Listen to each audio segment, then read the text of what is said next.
Honorable Speaker, thank you very much to the Majority Leader for donating that time. As you are aware, Honorable Speaker, the State of the Nation address was given last week.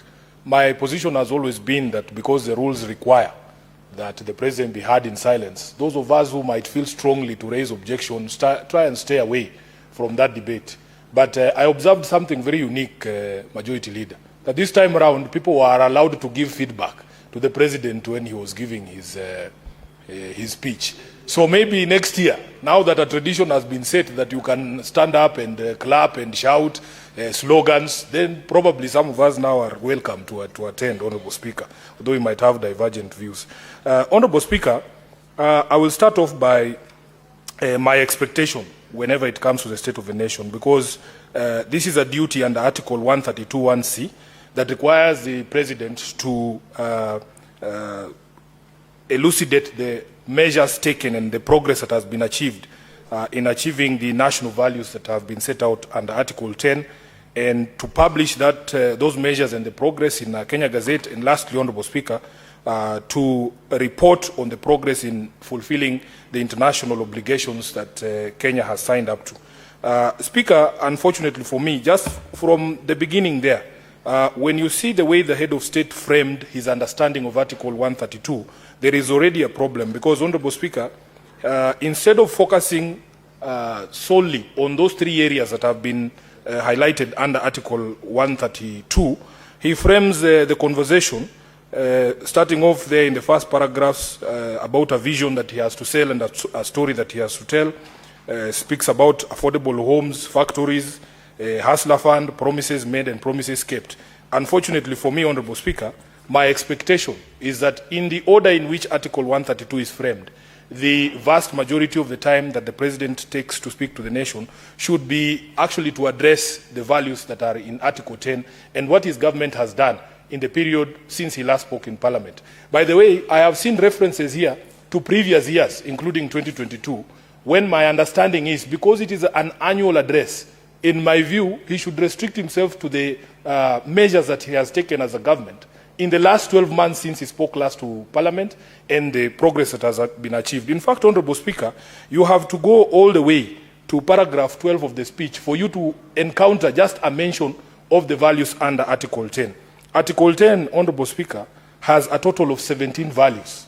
17 values from patriotism all the way through national unity, devolution, rule of law, democracy, all the way to sustainable development.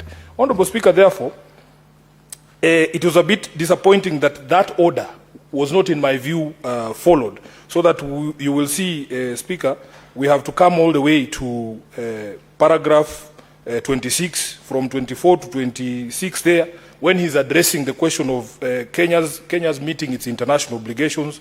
He has spoken about the Eurobond redemption, foreign reserves, international markets, Kenyans being upgraded by Kenya's sovereign credit rating being upgraded by Standard & Poor's, and so on and so forth. But, Speaker, what is required under Article 132 is that you spend a bit of time in addressing these 17 values. And my position, having gone through this speech, Honorable Speaker, of those 17 values, I have counted less than 5 that the President addressed directly. And I also want to say that just mentioning or listing the values is not providing a report to the nation on the measures that you've taken and the progress that has been achieved in those in achieving those values.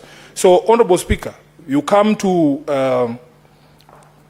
the President's speech from paragraph 18 there.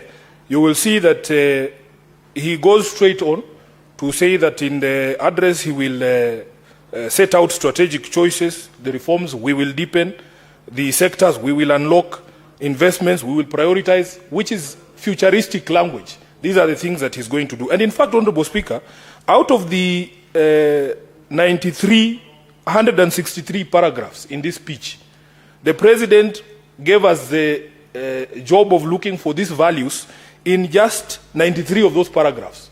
From paragraph 94, Honorable Speaker, all the way to 163, all he's talking about is his new vision, the promises that he's now making on questions like building of 50 mega dams, 10,000 megawatts of electricity in the next 7 years, 2,500 kilometers of roads that he says is going to do all, 228,000 kilometers for tarmacking that he has identified.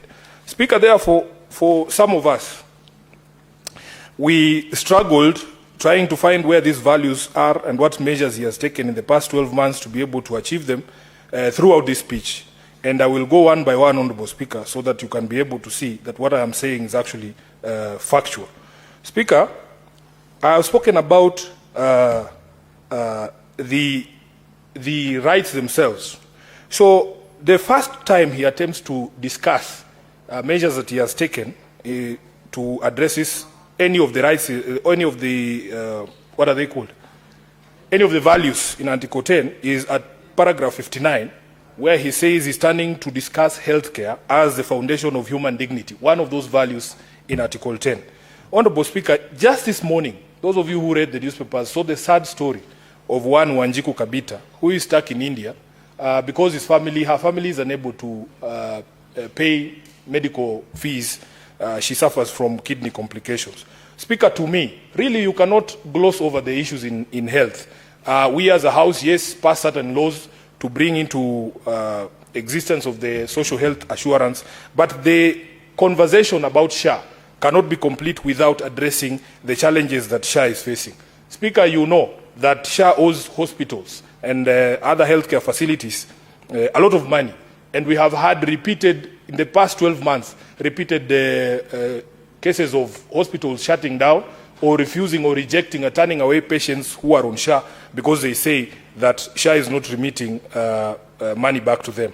You remember the rural and urban private hospital associations has had in the period between January and this month had more than once threatened to actually go on strike because these monies were not being remitted. Just the other week, I saw a statement from the Catholic bishops as well, Honorable Speaker, calling on the government to remit monies owed to faith-based health facilities.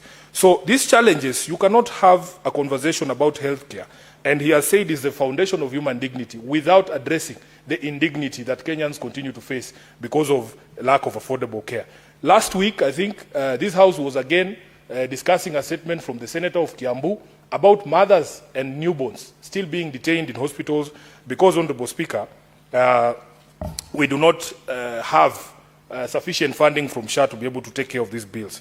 Then, Honorable Speaker, the second one, he spoke about the education sector.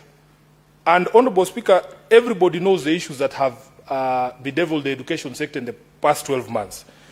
Speaker, as we speak today, the JS interns who are supposed to be employed on permanent and pensionable, their contracts are expiring this December. Now, one cabinet secretary stood up and told the teachers that there was about 6 billion. That was the CS for Treasury. 6 billion earmarked on for the absorption of these JS teachers. There are about 20,000 of them on permanent and pensionable basis. Speaker, another CS from the same government, this time the one in charge of education, says there is nothing like that. So the uncertainty, I thought that the president would utilize this opportunity to clear that uncertainty and tell the teachers, the 20,000 JS teachers, whether his government is going to put them on permanent and pensionable or not, so that they can enjoy their Christmas with the rest of the family, of their families with that certainty. Honorable Speaker, we are being faced with the spectre that come January, the free day secondary education that has been existing since Kibaki's time might not continue, because we have seen a circular from government that we are going back to the 2015, what is it called, the Gazette from 2015, that does not factor in that amount that was being paid by government for the day scholars in the secondary schools. Now, a president who has such an opportunity, I thought he would take that time to be able to calm the nerves of the anxious parents in this country and tell them that there will be no removal or the discontinuation of the free day secondary education in Nairobi. We also had, in the past 12 months, Honorable Speaker, strikes in our universities that have affected, especially the first years who are reporting. You are aware, Honorable Speaker, that they were on the streets, the lecturers, for over 60 days. I think it was a good opportunity for the president, as a head of state, to take that opportunity to explain to the country what he's going to do in order that we resolve the crisis that happen from day to day in the education sector. I want to move very quickly, Honorable Speaker. If you go to paragraph 94, Speaker, those things I have debated here, I've discussed here, are the only references I see to the values in Article 10 of the Constitution. So from paragraph 94, where the head of state says, having set out the work of the last 3 years, it would be easy, almost comfortable to pause, congratulate ourselves, and settle into the warmth of modest progress. Now, from this particular paragraph, Honorable Speaker, he believes that he has fulfilled the requirement under Article 132(1)(c) of reporting on the measures his government has taken and the progress that has been achieved, which I argue has not happened. From there on, Honorable Speaker, we get into discussions. I think there are at least 15 to 20 paragraphs here where the President is just talking about the history of the Asian tigers. This is 20 paragraphs. That Asian tigers debate, Honorable Speaker, has nothing to do with the values in Article 10. Then, of course, the favorite conversations are around things that allow for, people to be able to engage in construction. I think the President's favorite thing is construction. He has told us himself that housing and markets and the others are his favorite thing, and they are the indicators that his government is working. So he quickly goes into the things that he thinks are Kenya's priorities. He starts with the 50,000 mega dams, Honorable Speaker, the 10,000 megawatts of electricity in the next 7 years, then the 2,500 kilometers of roads for tarmacking. Speaker, this is not what that speech is supposed to be for. That speech should be heavy on the things you have done to address the software of this country, and that software, Honorable Speaker, is in the discussion about devolution, rule of law, democracy, human dignity, equality, human rights, non-discrimination, protection of the marginalized, good governance, integrity, transparency, and accountability. In the entire speech, Honorable Speaker, there is no mention of that, any of those values.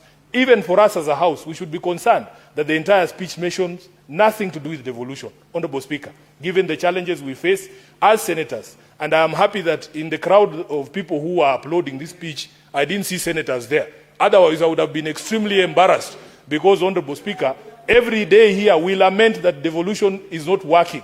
How can you therefore be applauding when an entire speech has nothing to do with devolution, Honorable Speaker? And I want to challenge any member of this House. Before you rise on a point of order, show us where in the speech the President addresses the problems of devolution. Is it point of order or point of information?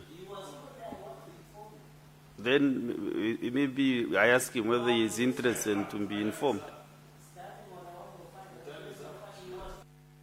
Can you conclude within Honorable Speaker, I don't want to be informed by Senator Cherargei because I was watching those proceedings from the safety of my bar. I didn't see the senators. And if there were senators who are uploading a speech that has no mention of the problems of devolution, shame on you. And you should not ever complain here again about whether devolution is working or not working, because how can you upload such a speech? I thank you, Honorable Speaker. Thank you for donating time to me.